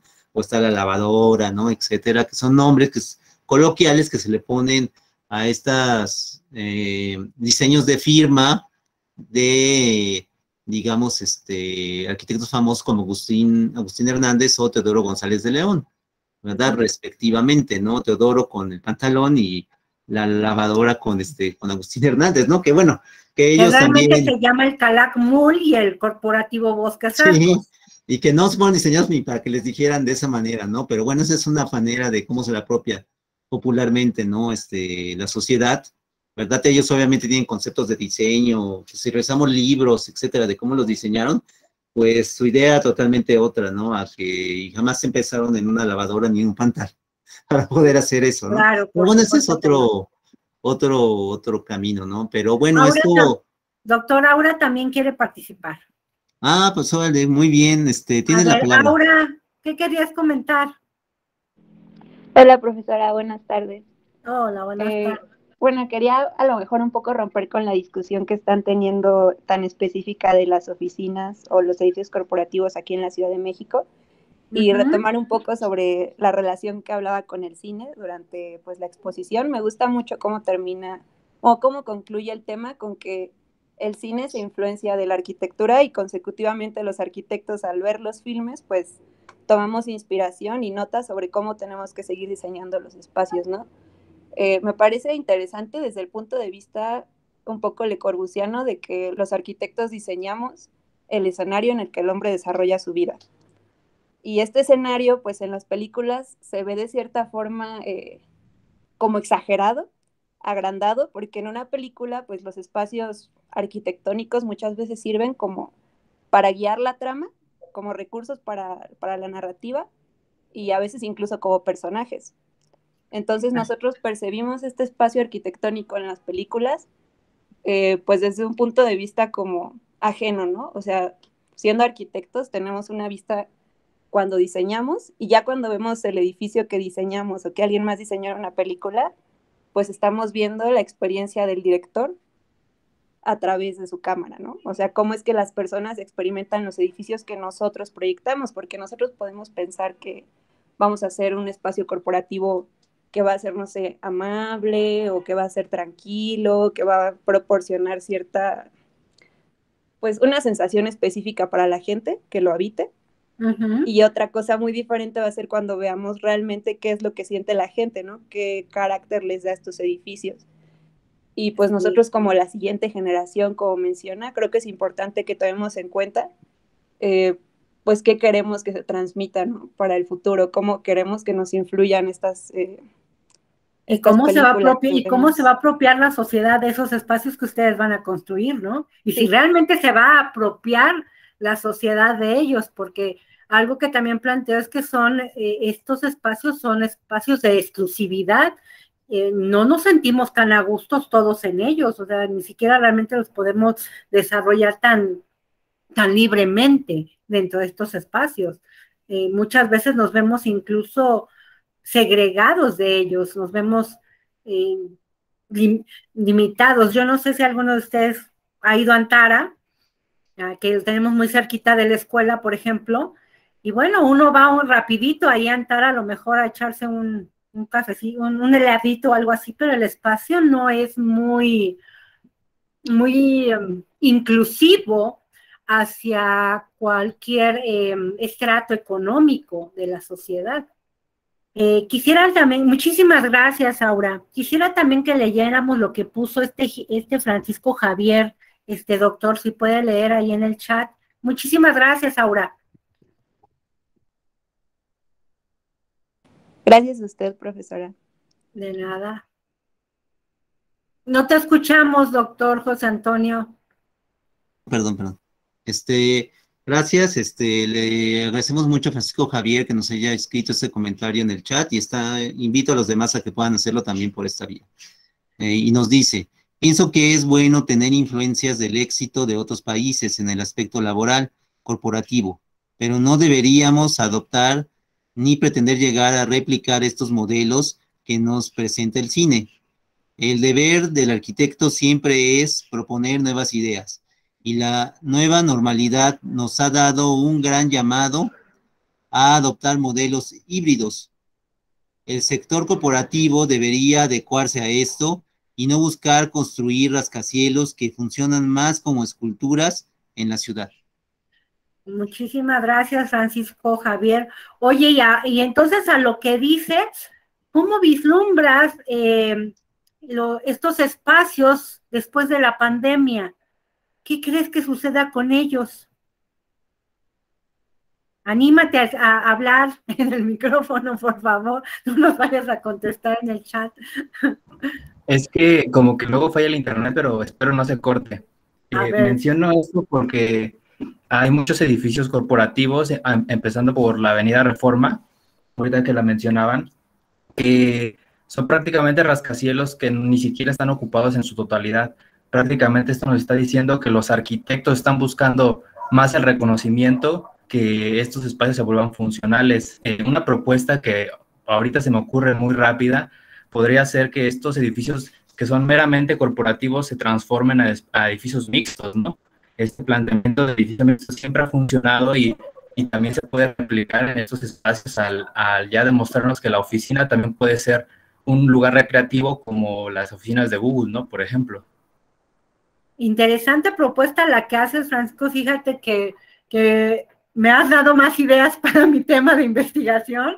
Te agradezco mucho porque sí, yo también me he preguntado, las empresas han visto en el home office varias ventajas, obviamente también desventajas, pero hablando de las ventajas, el que los colaboradores estemos en las casas, les permite a las empresas no pagar esas rentas enormes que se pagan en este tipo de corporativo, también los servicios, etcétera. Y entonces yo no creo que regresen la totalidad de los trabajadores a los espacios de trabajo. Yo creo que muchas empresas van a empezar a buscar este home office mixto en las empresas, y entonces esta idea que propones de que tal vez suceda que no se vayan a tirar los edificios, sino se vaya a ver cómo se habilitan para que se usen con otras actividades que pueden ser desde habitacional hasta educativo, incluso se me ocurre. Podría ser que eso suceda. Es una visión interesante la que acabas de proponer. ¿A alguien más se le ocurre otra cosa que vaya a poder suceder con estos espacios? ¿Qué comenta? ¿Qué creen de lo que dice Francisco? Chicos, bueno, anímense. Es algo muy, muy importante, ¿no? Lo acaba de comentar Francisco. Y es cierto, digamos, ahorita vivimos en una época de transformación. Yo creo que digamos, va a ser excepcional, ¿verdad? En la historia de la humanidad, porque vamos a vivir una transformación donde se va a profundizar en esta ciudad cibernética, ¿no? Esa ciberciudad, ¿verdad? Del Internet. Entonces, este mundo y estos trabajos y estas actividades de home office cada vez van a ser mucho más tradicionales o mucho más comunes, vamos a decir así, en la vida de nosotros. A ustedes, de seguro, que van a ingresar muchos de ustedes al ámbito laboral próximamente, van a poder ver que las opciones de trabajo van a ser muy distintas a las que yo pude acceder en mi momento cuando yo tenía la edad de ustedes o la maestra Ana en su momento. Porque, digamos, jamás ni siquiera en mi imaginación, o yo estoy seguro que tampoco en la maestra Ana se imaginó que se podía trabajar desde casa, ¿verdad? Eso era más bien algo de ciencia ficción, ¿verdad? Que se veía en las películas. Cuando teníamos 20 años como tienen ustedes, digo, no, o sea, jamás nos imaginamos esto, ¿eh? Digo, obviamente ya la edad que tenemos el doctor José Antonio y yo, ya lo habíamos pensado, pero a su edad, a los 20 años, estando sentados él y yo en las aulas a los 20 años, pues no, nunca se nos ocurrió que fuéramos a trabajar desde nuestras casas, ¿eh? Créanme que no. Sí, perdón, yo me acuerdo que aparecían en películas como en Volver al Futuro 2, ¿verdad? Que es de 1989. No estábamos hablando ni siquiera de una película de los años 90. Ahí se mostraba, por ejemplo, por primera vez, o de las primeras películas que mostraron este tipo de comunicación que tenemos a distancia, ¿verdad? Y el protagonista, ¿no? McFly, él, digamos, trabajaba y se comunicaba con sus jefes de su oficina a partir de estos medios, ¿verdad? Y lo corrieron a partir de estos medios, ¿no? Lo despidieron así en una videollamada, ¿verdad? Lo corrieron. Bueno, eso se veía en películas de ciencia ficción. Ya para ustedes eso ya no es ciencia ficción, sino es la realidad, ¿verdad? Y es lo que se van a enfrentar. Lo que va a pasar con la pandemia, lo que ya pasó y está pasando, es que la penetración de la ciberciudad y del Internet en nuestras vidas cada vez va a ser mayor. Y como dice la maestra Ana, cada vez las oficinas están pensando más en los beneficios del home office que en regresar a estos grandes corporativos. Y lo que dice Francisco Javier, ¿verdad? Pues es muy cierto. ¿Qué va a pasar ahora con estos grandes corporativos?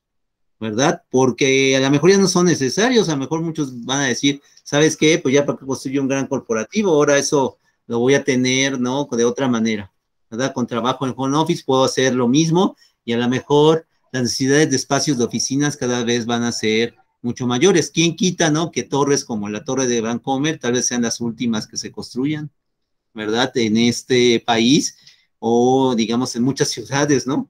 ¿Verdad? A nivel internacional. ¿Por qué? Porque pues ya muchos van a decir, no, pues es mejor este trabajo en oficina, sustituirlo, ¿no? Por este trabajo en home office, lo cual va a demandar diseño de otros espacios en las casas. En las casas, es lo que yo iba ahorita a decir, doctor. Esto va a hacer que el programa arquitectónico de la casa cambie sustancialmente. De hecho, yo ya en algunas clases con ustedes les decía yo que de por sí el espacio del comedor tradicional en el que a lo mejor el doctor y yo vivimos en las casas de nuestros papás, pues ya no es un espacio que se necesite en las familias, en las parejas que hoy compran el espacio de su casa, ¿no? El comedor tradicional de ese que se utilizaba para los festejos familiares, pues ya no se demanda así. Yo he tenido clientes que me piden recámaras, pues la verdad con cada situación tan curiosa, ¿no? Hay gente que me dice, mira, a mí elimíname el comedor de la casa, ponme una cocina con una barra inmediata, y ese espacio del comedor, antes de la pandemia, antes de la pandemia, me decían, ese espacio del comedor, esa área más bien dicha, súmamela a mi recámara. O sea, en mi recámara yo quisiera tener la extensión o de un gimnasio o de una sala de televisión o un espacio de trabajo. Ya se me pedía eso por parte de clientes antes de la pandemia. Imagínense lo que ahora va a suceder con el espacio de la casa y estos espacios de oficina que tenemos. El corredor de Insurgentes, el corredor empresarial de Insurgentes también es un corredor que está lleno de edificios acristalados y que pues no creo que regresen a contener a toda la cantidad de colaboradores que tenían antes.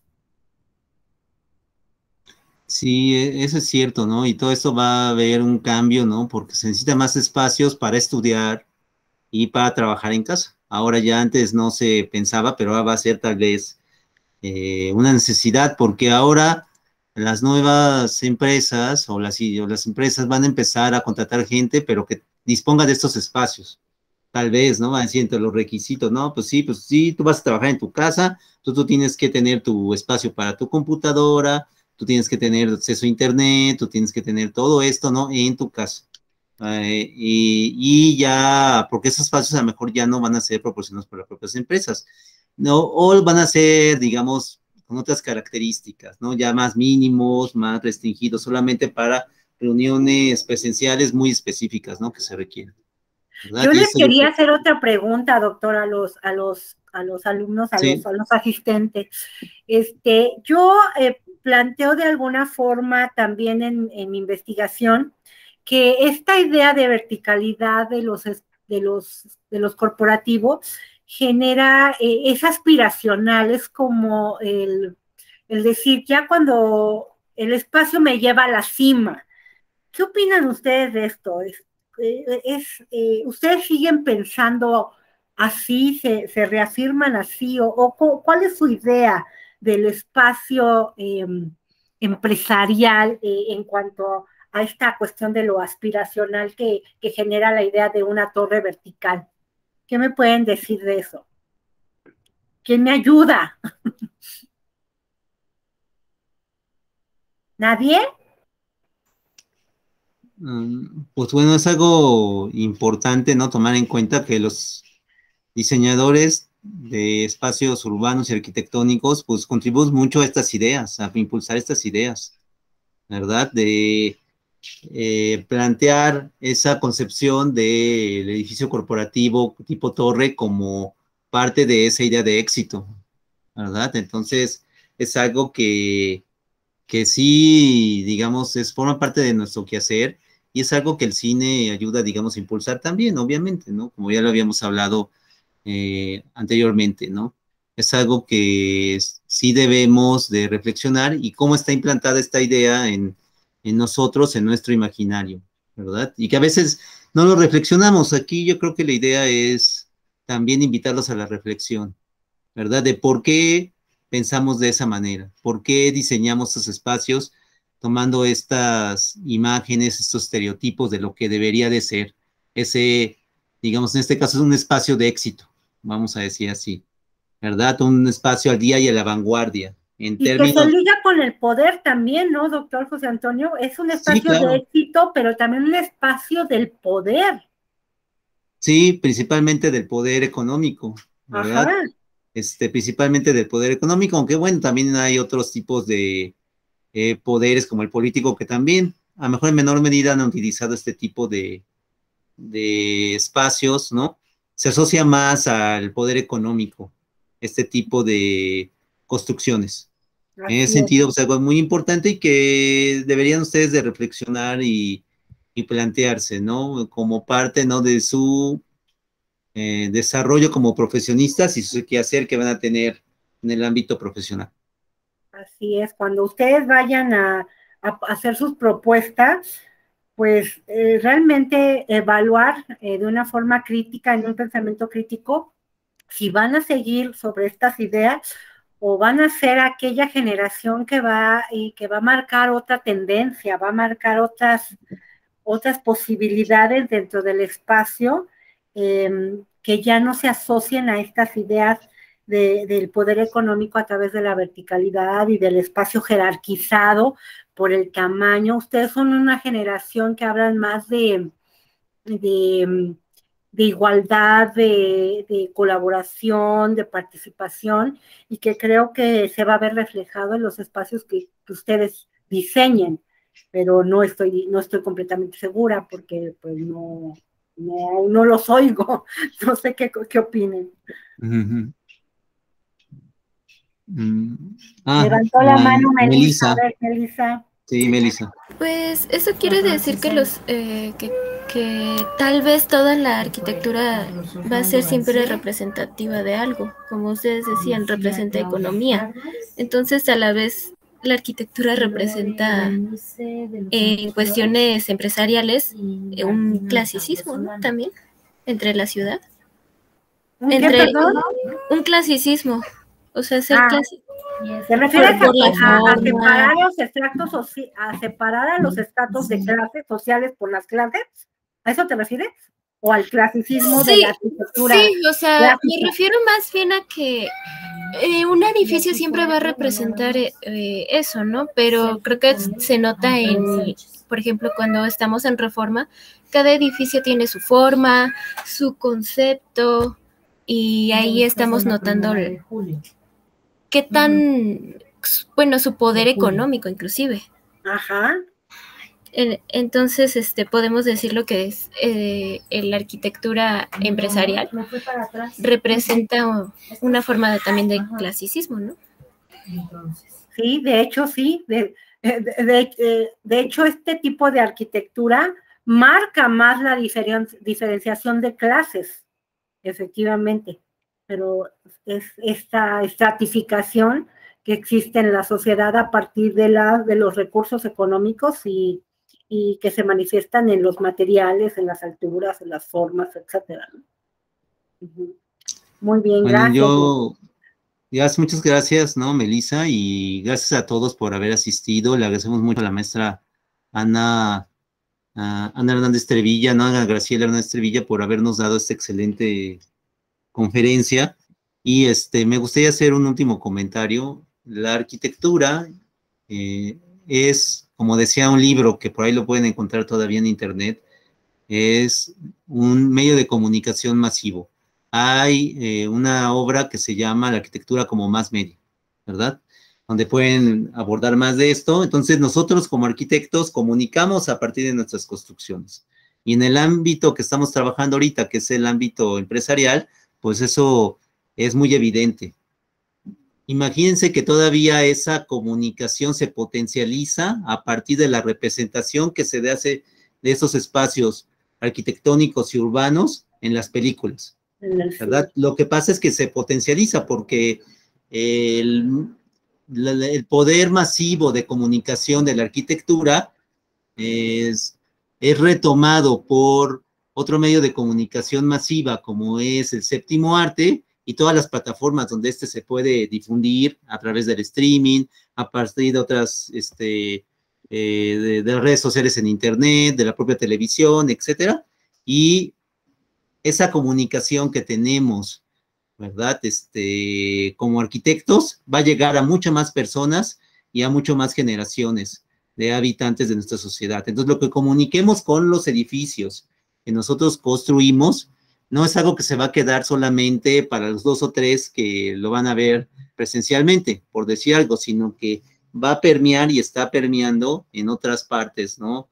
De la sociedad, e inclusive en otros países y a nivel internacional, porque estas imágenes llegan a todos lados, ¿no? Ya ahorita ya en tiempo real pueden llegar en un segundo en otras partes, y esa potencialidad de comunicar ideas, como puede ser el éxito, como puede ser lo que es el éxito empresarial, lo que es, digamos, una idea de clase, de estatus económico, pues que podemos hacer a partir, ¿no? De los edificios que diseñamos, pues va a crear, digamos, un impacto mucho mayor a nivel mundial e internacional. Y eso es algo que ustedes deben de tomar mucho en cuenta, ¿verdad? No sé si tenga algún comentario más, maestra Ana. No, pues nada más, pues agradecerles a todos el que hayan asistido y pues su retroalimentación al respecto de mi ponencia. Nada más. Sí. Muchísimas gracias. Muchas gracias. Y bueno, a mí no me queda otra, ¿no? Más que agradecerle a la maestra Ana Graciela Hernández Trevilla por esta excelente ponencia que nos acaba de traer. Y recordarles que tienen una cita para el siguiente mes en la siguiente sesión del seminario permanente Cine, Ciudad y Arquitectura. En este caso, para la próxima sesión que se va a llevar a cabo el tercer viernes del mes de septiembre, en punto de las 4 de la tarde, vamos a tener como invitada a la maestra Analí Medrano Cetina, que ustedes ya también escucharon aquí. Ella nos va a traer una ponencia sobre el papel del color en la arquitectura a partir de películas como La forma del agua y Amélie, ¿verdad? Donde se maneja también, digamos, mucho el manejo del color para poder, digamos, comunicar. Entonces, es una interrelación entre arquitectura, el color y el cine, ¿verdad? Entonces, esto es algo muy interesante que ella nos va a traer para la próxima semana. También tenemos la invitación para el siguiente sesión del seminario permanente Complejidad y Espacio Habitable, donde vamos a tener la participación del maestro Moisés Calderón, que nos va a traer una ponencia sobre los asentamientos irregulares en Barrancas, ¿no? Desde un enfoque, digamos, sustentable. Esto es lo que nos va a traer. Este va a ser también el tercer viernes del mes de septiembre en punto de la 1 de la tarde. Y vamos a tener una sesión más de seminario Género y Paz que realizamos con el TEC de Monterrey, y este se va a llevar a cabo el 3 de septiembre en punto de la 1 de la tarde. Y también vamos a tener otra sesión del seminario permanente Narrativas Urbanas, Géneros, Creaciones y Apropiaciones Espaciales, que se va a llevar a cabo el segundo viernes del mes de septiembre, en punto, ¿no?, de las 4 de la tarde, donde va a estar, ¿no?, el maestro Ramón Eladio Álvarez Sierra, trayéndonos una ponencia sobre el papel de la luz natural en la dimensión emocional y espiritual de aquellos que experimentan estas obras arquitectónicas diseñadas, ¿no?, o donde ponen un énfasis muy grande, ¿no?, en la luz natural, ¿no?, como la arquitectura sacra del siglo XX, ¿no? Tenemos ejemplos, ¿no?, como la Capilla del Altillo, ¿verdad?, que estudia el maestro, ¿no?, Ramón, y que, digamos, son un ejemplo excepcional a nivel internacional de cómo se ha manejado la luz en la arquitectura en México y cómo impactan las dimensiones espirituales y emocionales de los feligreses y todos aquellos que han experimentado estar en estas obras arquitectónicas como esta, ¿no?, como la Capilla de las Capuchinas de Luis Barragán y otros ejemplos, ¿no?, que tenemos por ahí. Sean interesados en estos temas, ¿no? Estamos ahí enviándole la información a través de las redes sociales, principalmente a través de WhatsApp, y están ahí, estamos a su disposición. Tenemos una página, ¿no?, del Seminario Permanente Cine, Ciudad y Arquitectura, para que se puedan contactar con nosotros, también del Seminario Narrativas Urbanas, del Seminario Género y Paz, y del Seminario Complejidad y Espacio Habitable, y están ustedes cordialmente invitados. Muchas gracias por asistir, estoy muy agradecido con ustedes, ¿no?, por contar con su presencia, y nos vemos para la próxima. Que pasen una excelente tarde. Ok, hasta luego. Gracias, chicos. Buenas tardes. Gracias a todos. Gracias. Gracias, hasta luego.